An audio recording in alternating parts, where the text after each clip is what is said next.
अस्सलाम वालेकुम। कल जो एक सीन पार्ट हुआ कि सुबह में जो है वो लश्कर जो है, जो पाकिस्तान की दारुल हुकूमत इस्लामाबाद पर लश्कर कशी की गई, पिंकी पीरनी और गंडापुर साहब की वजीर आला केपी के गंडापुर साहब की सरपरस्ती क़यादत के अंदर लश्कर जो है वो इस्लामाबाद की हदूद में दाखिल हुआ और फिर उसके बाद उसने डी चौक पर पहुंचने की कोशिश की। उनमें से कुछ लोग जो उनसे थे वो डी चौक पर पहुंचे, यानी कि आप ये कह सकते हैं कि वो एक्चुअली पहुंच गए, लेकिन जो लीडरान थे वो पीछे थे। चंद एक लीडरान थे, बाकी सारे रफू चक्कर थे। उनको कुछ अंदाज़ा था कि सूरत हाल क्या हो रही है, किस तरफ जा रही है। तो लोग उसके पीछे की कहानियां बता रहे हैं। जैसे सैयद तलत हुसैन साहब ने बहुत अच्छी बात बताई, और इसी तरीके से जो एक हमारे फरहान विर्क हैं, आई थिंक उन्होंने बहुत अच्छी बताई। मैं आई थिंक नाम का जो ना भूल रहा हूँ, और वो पहले पीटीआई के अंदर थे और अभी वो एक सहाफ़त का किरदार अदा कर रहे हैं, और बहुत अच्छा, यानी कि जहाँ पे पीएमएलएन की गलती होती है वो बताते हैं, और पीटीआई के जो साजिशें होती हैं उसको वो बेनकाब करते हैं। उन्होंने भी बिल्कुल सूरत हाल दुरुस्त बताई कि किस तरीके से उनको फैसिलिटेट किया गया, क्योंकि केपी का जो वज़ीर आला अगर वो इस्लामाबाद में अरेस्ट हो जाए तो ये कोई अच्छी अलामत नहीं है। यानी कि दुनिया के अंदर ये पैगाम गलत जाता है कि एक प्रोविंस के हेड को जो उनसा एक फेडरल या अदर जो एक प्रोविंस है वो अरेस्ट कर ले, वजह जो मर्जी हो। इसके इम्प्लीकेशंस बहुत बुरे होते हैं, ये साइन बहुत बुरा होता है। तो बहुत अच्छी बात की कि उनको बताया गया कि भाई हमारे पास कोई और दूसरा रास्ता नहीं होगा, और अगर रास्ता होगा तो डायरेक्टली मिनिमम 302 के अंदर वो फिर उनको कन्विक्ट करके छोड़ेंगे, ऐसे नहीं छोड़ेंगे। तो फिर वो साइन जो है ना वो ख़त्म होगा, अदरवाइज नहीं होगा। तो ये इस बात का अंदाज़ा था। तो जो बुशरा चालबाज लुमड़ी है, इन लोगों के बारे में मैं बहुत दफ़ा बता चुका कि इनका पीर परस्ती या इससे कम ताल्लुक है, लेकिन ये लोग जो उनसे ना बहुत वहशतनाक लोग हैं। यानी कि लोगों को बदहाल कर देना इनकी हॉबी है और इनके कारोबार का हिस्सा है।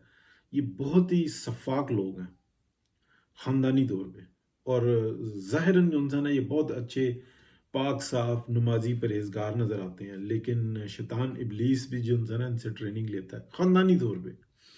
इनमें राइट लेफ्ट सेंटर सारे एक जैसे ही हैं, कुछ मुख्तलिफ पार्टियों में लेकिन मैं इनके जो इलाकाई जो हिसाब किताब है ना, मैं उनसे बता रहा हूँ।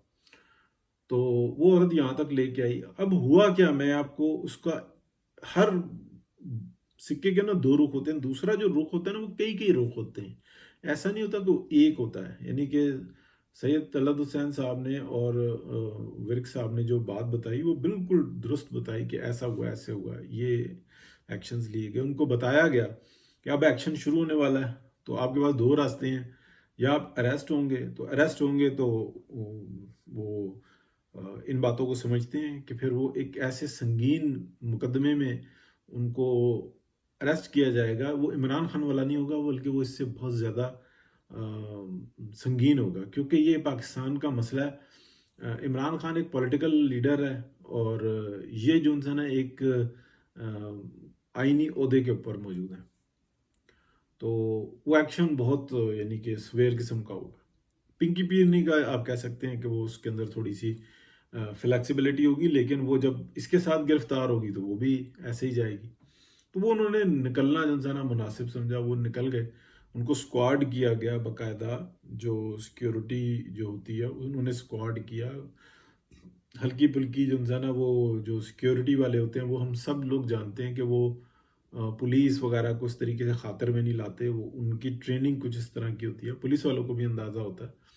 वो जो कुछ साइंस बनाते हैं, चले मैं आपको एक तंजीम का साइन बनाता हूँ कि लेकिन उनका साइन भी इसी तरह का ही होता है। वो पुलिस वाले समझते हैं, तो जब वो करते हैं तो वो पुलिस वाले पीछे भी हट जाते हैं, और अगर बैरक शैरक वो धक्के से भी वो करते हैं तो पुलिस वाले उसको माइंड नहीं करते, क्योंकि पुलिस वालों के पास भी ये पता होता है कि ये किस कोई एक्शन कर रहे हैं या कुछ ऐसा मामला, तो ना पुलिस वाले उसको माइंड करते हैं, क्योंकि वो उनकी ट्रेनिंग का उनकी कॉम्बिनेशन होती है।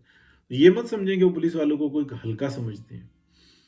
वो जब एक्शन कर रहे हैं तो फिर वो क्या कहते हैं, मिशन पे हैं, तो फिर वो अपने मिशन को पूरा करते हैं। तो उन्होंने स्क्वाड किया और वो निकाला बाहर। अब इसके मैं आपको बताऊं, दो रास्ते हैं जिस तरीके के बता रहे हैं ना। एक तो जीटी रोड का है, वो नहीं रास्ता पकड़ा था।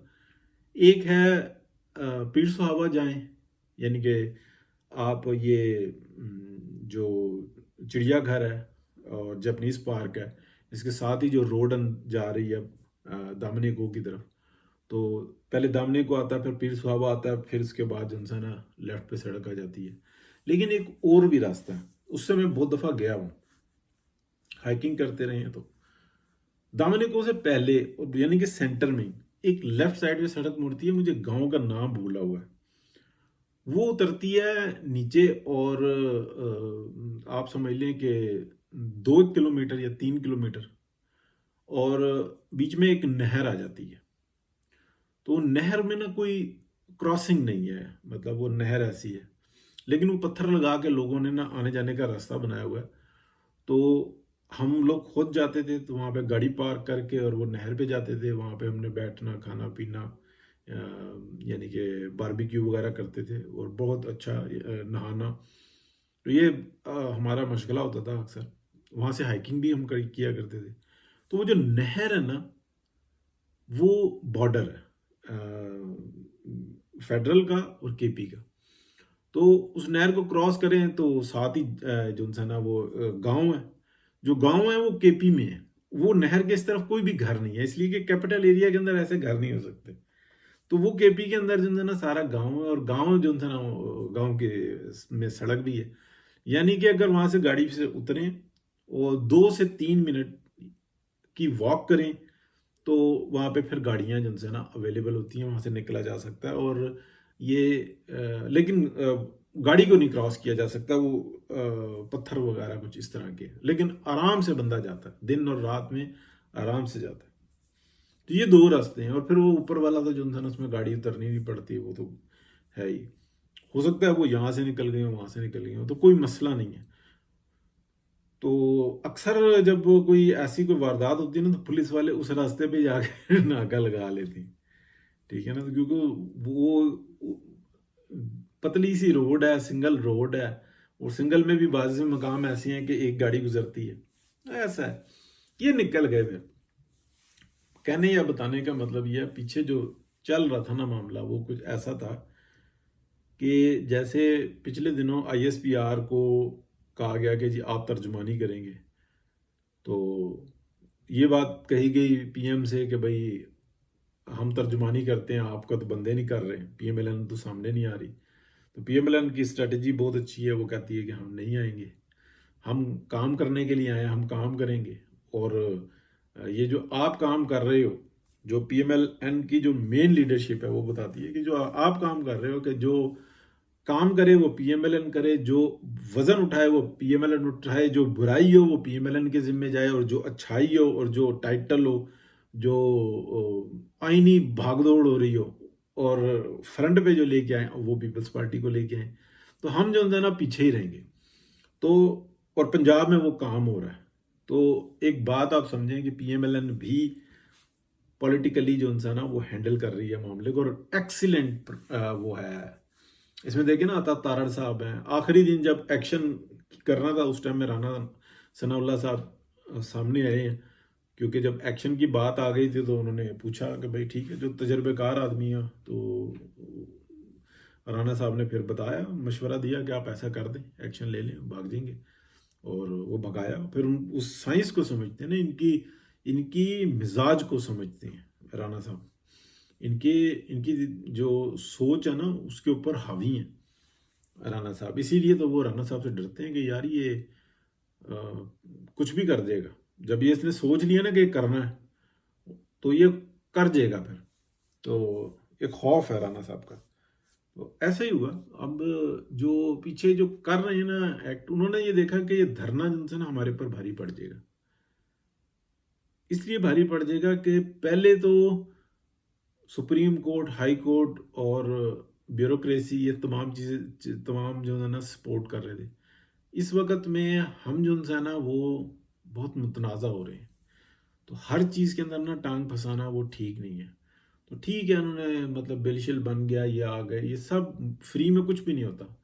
मतलब ये कुछ भी नहीं होता, ये फ़ौरन पहले बिल होता है और इंतहा दर्जे का महंगा बिल होता है। ये कहते हैं कि दिफा का मामला वो एक अलहदा है, लेकिन इसके अंदर ये पूरे चार्जेस वसूल करते हैं और इंतहाई जो है ना वो ज़्यादा वसूल करते हैं। तो कारोबार है ये एक उनका, इसीलिए फसाद भी करवाते हैं या मुबैना तौर पे करवाते हैं। तो वो भारी पड़ रहा था। और क्यों भारी पड़ रहा था वो हम सबको अंदाज़ा है कि अगर ऐसा होता तो पीएमएलएन ने मजलूम बनने में ना 1 हफ्ते से ज़्यादा नहीं लगना था। ये बात आप जहन में रखें, 1 हफ्ते से ज़्यादा नहीं लगता कि पीएमएलएन मजलूम बन जाती, और ऐसी मजलूम बन जाती कि फिर संभालना मुश्किल हो जाता मामला। ठीक है, हम डिफ़ॉल्ट के मामले से निकले हैं, स्टॉक एक्सचेंज कहाँ पे पहुंची, 100 इंडेक्स कहाँ पे है, रिकॉर्ड तोड़ता तोड़ता 100,000 का वो रह गया, 99,317 तक गया, फिर वहाँ से रिवर्स लग गया, 3-4 हज़ार नीचे आ गया। अफसोस की बात है। तो ये क्या हो रहा था, फसल पक रही है जी, बस जी पक गई है जी, पक गई है जी। इतनी जल्दी नहीं फसल पकेगी, क्योंकि पीछे कोई बहुत बड़ी मशीनरी वर्क कर रही है। चाइनीज़ हैं, मतलब टू बी वेरी फ्रैंक, वो बता रहे हैं, वो कैलकुलेट करके दे रहे हैं, और इनका अपना थिंक टैंक है। मियाँ नवाज शरीफ बिल्कुल खामोशी के साथ जो उनसे ना वो अपना काम कर रहे हैं। उनके मिजाज में ये चीज़ें गलत हैं कि वो पार्टी से इंटैक्ट नहीं रहते, उनको रिक्वेस्ट करते रहो, मुलाकात नहीं करते, बहुत गलत है, जिसका वो नुकसान उठा रहे हैं। और ये आदत मरीम नवाज में भी बढ़ती जा रही है, पहले नहीं थी, अब बढ़ती जा रही है। लेकिन देखें क्या होता है। ये चीज एक और सिक्के का जो दूसरा रुख है ना, उसके अंदर इस्टेब्लिशमेंट अफोर्ड नहीं कर सकती थी इस धरने को।